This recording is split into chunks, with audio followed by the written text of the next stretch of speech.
Hello and welcome back to Basic Topology, the video series where we talk about topological spaces and how we can use them in analysis.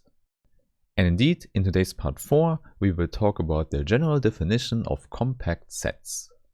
However, as always, before we start with that, I first want to thank all the nice people who support this channel on Steady, here on YouTube or via other means. And as you might already know, you can use the link in the description to download a lot of additional material for the videos. And with that out of the way, I would say we can immediately start, and the topic of today is compactness. This is a really important notion that occurs a lot in mathematics, and you might have already seen it in the real analysis course. And when we talk about a compact set, a good way to remember it is to say that a compact set is close to a finite set. So it can definitely be finite, but if it's infinite, it's the smallest possible step to infinity in some sense. But here it's really important to note that we don't measure this infinity in the set theoretic sense, but in our topological sense. In other words, when we say compact, it's always with respect to a given topology. So for example, you might know that on the real number line, the sets that are closed and bounded are exactly the compact sets. And this is with respect to the standard topology on the real number line and something that does not hold in general. This means in a general topological space Xt, we need a new and precise definition what compact sets actually are. So the question is, what is the criterion that a given set A as a subset of X is compact? So maybe let's visualize A like that. And now the notion compact can be visualized by covering the whole set A with open sets. So these sets come from our topology T, and they can be big or small, it does not matter. The only thing we want is that we cover the whole set A. And now of course by going smaller and smaller, it could definitely happen that we have infinitely many open sets involved. So maybe there are a lot of possibilities, but it's clear that we can always find at least one such covering. Moreover, it's also clear that for a finite set, we can reduce a given cover a lot.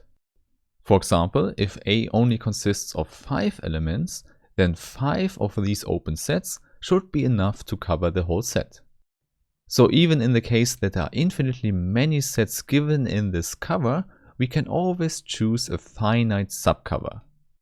In other words, here you can skip a lot of these open sets, such that only finitely many remain that still cover the whole set.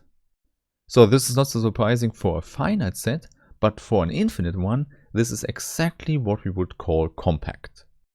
Hence, now we can already formulate the general definition. And as already mentioned, this is the definition we have in topological spaces, because there are also some other ones you can use if the space has some more structure. For example, in the functional analysis course we could give a sequence description because we had a metric space given.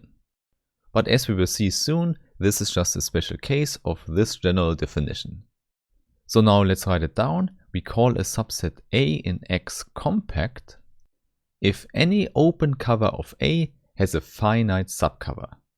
This is the short description you definitely should remember, but now we can write it down in a precise way.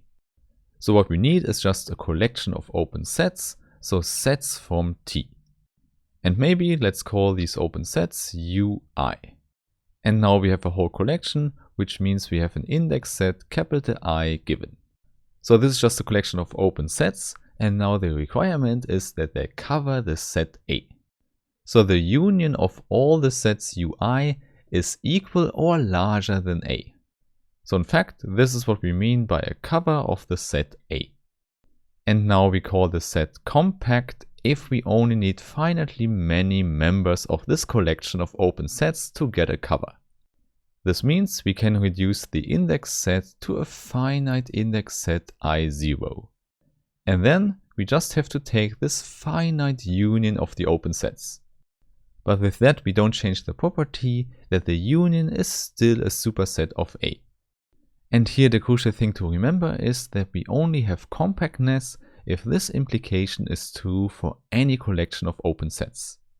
So there we have it. This is the definition you should remember, and we immediately see that finite sets are definitely compact. Therefore, it's definitely more interesting to look at some infinite sets that are compact. And maybe let's keep it simple. Let's take the real number line R with the standard topology on it. And the first subset we consider here is the space itself. So let's simply try to cover R with some open sets. So for example, we could take the open intervals from -n to +n. And then we just go with n through the whole natural numbers. This clearly hits every real number, so we have an open cover. But we also immediately see that finitely many of these open sets are not enough. Hence, for this choice of an open cover, there is no finite subcover. So the conclusion here is that R, together with the standard topology, is not a compact set. On the other hand, we definitely have compact sets, for example the unit interval from 0 to 1. This, as a subset in our topological space, is compact. Indeed, we already know that every closed and bounded subset of R is a compact set. However, let's start proving this fact for this nice simple interval from 0 to 1. So what we have to do is to show that every open cover has a finite subcover. This means we just fix such an open cover for the whole interval. So in general, we know that we have infinitely many open sets Ui. And now one nice idea for the proof is just to take a point from the interval and check if the subinterval here has a finite subcover. So this defines a whole set of points where a finite subcover exists. To keep it simple, let's call this set S and let's put all the points x in. So x lies between 0 and 1, and we want that the interval from 0 to x has a finite subcover. And at this point you already know, this just means that we only need finitely many sets Ui that cover the whole interval. And the common way to do that is to write I in I0, where I0 is a finite subset of our index set I. Okay, and now by the definition of S, we immediately see that the supremum of S is definitely not larger than 1. And actually, we want to show it's exactly given as 1. But at the moment, we only know that this supremum lies between 0 and 1. In fact, we know that 0 lies in the set S because the interval from 0 to 0 is a finite set, and a finite set is always compact. Therefore, in the first step here, let's show that we have even more elements in S. And for example, we can just look at the point 0 and we know it lies in an open set. Let's simply say this is the set Ui1 from our covering. And since it's an open set in the standard topology, we know that every point inside has an epsilon ball around it. Hence, for our point 0 here, we could say that from -epsilon to +epsilon, we have a subset in Ui1. So you see, we only need one open set from the whole covering to describe a neighborhood around the origin. And this also implies that we can easily go to a closed interval inside the epsilon neighborhood. So for example, we could just do that by taking epsilon ½ instead of epsilon. Therefore, we get that 0 to epsilon ½ lies completely in the open set Ui1. So it's just a single open set, so definitely a finite subcover for this interval. Therefore, this epsilon ½ which is non-zero, also lies in our set S. And this yields that our supremum is strictly greater than 0. So we are one step further to showing that the supremum of S is given by 1. But at the moment we just know that there is a positive distance from 0. And now we can use the same reasoning as before, because we know that the supremum lies in an open set from the covering. So let's simply call this one Ui2.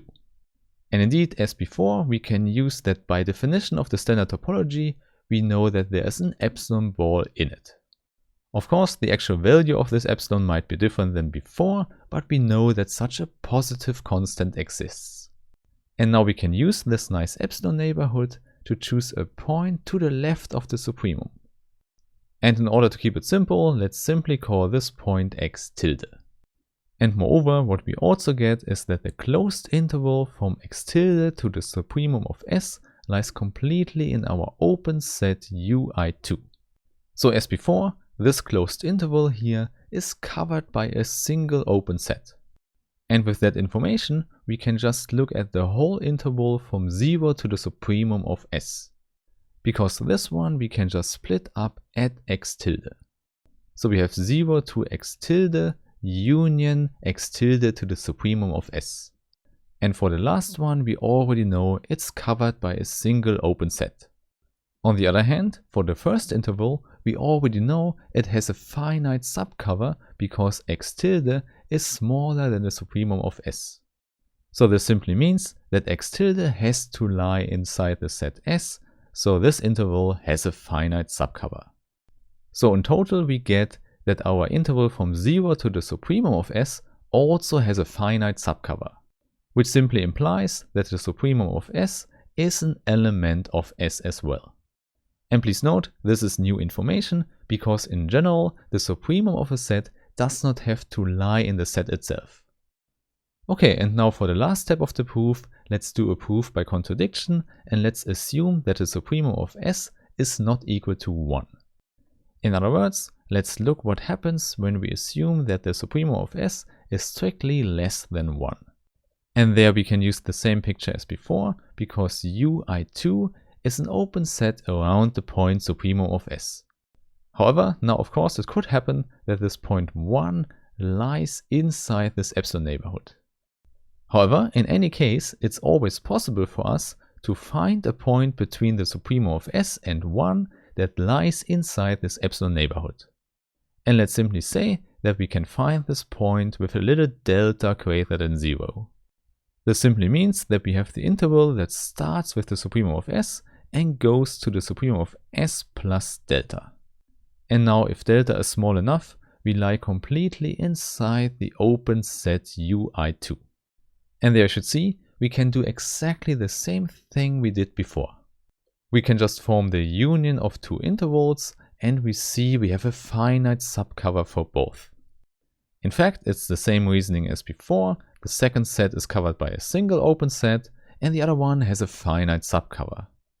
However, now the conclusion here is that the supremum S plus delta also lies in the set S. And exactly this is the contradiction because this number here is larger than the supremum of S. And of course this cannot be by the definition of the supremum. And by this contradiction we see that the supremum of our set S has to be equal to 1. And that finishes our proof. We have shown that the unit interval in R is compact. So maybe this was not so surprising for you. Therefore I would say let's look at some other topological spaces with compact sets in the next videos. So I hope I meet you there again and have a nice day. Bye bye.